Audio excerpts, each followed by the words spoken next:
one story that I like to tell is the story of how even after we got all of this recognition that we helped contribute to the ending of the Liberian War, women were still not encouraged to go out to vote. And we did a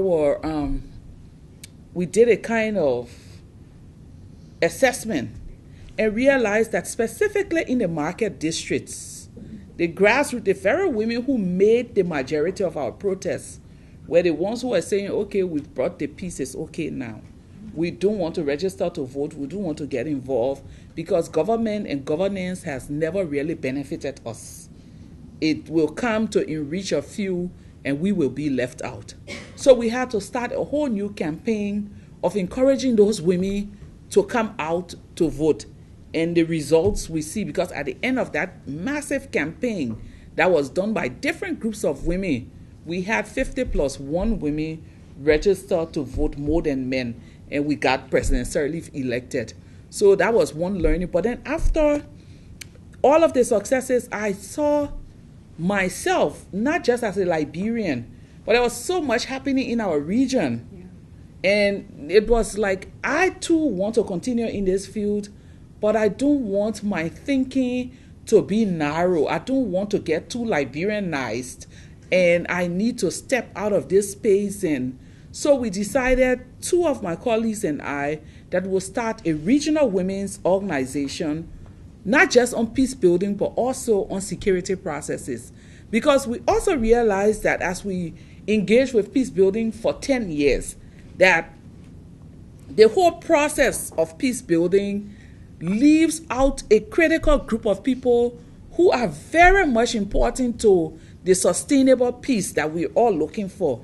And that group is the security sector.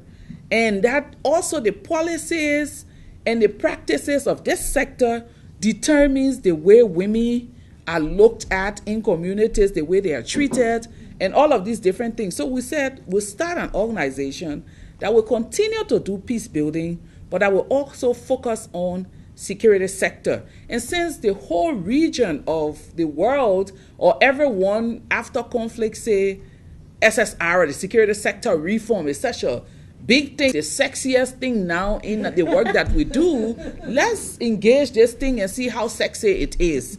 So we started by having conversations with women in the sector and saying, how is SSR affecting you? And the one person that really nailed it for me was Asatu Kenneth in Liberia. Asatu said to me, Leymah, you know, it's important for us to do reform. She said, but what really shocks me is that those who come to do the reform emphasizes gender so much, but those of us who have been in the force, they never consult us on how gender should look. Wow. Or how to engage gender. So they talk about we need to treat women well.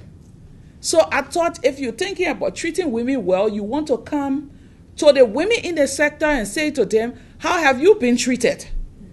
And how can we treat you well? Because for her, if they were really sincere about gender and the inclusion of gender and changing the status, I still have that conversation in a tiny notebook because I was writing as she was talking. She said, I joined the police as a very young girl in Liberia. I've survived regimes. They're doing reform. No one from any of the institutions that have been paid to come and do reform have sat me down to say, what has kept you in this field all of these years? How have you been treated?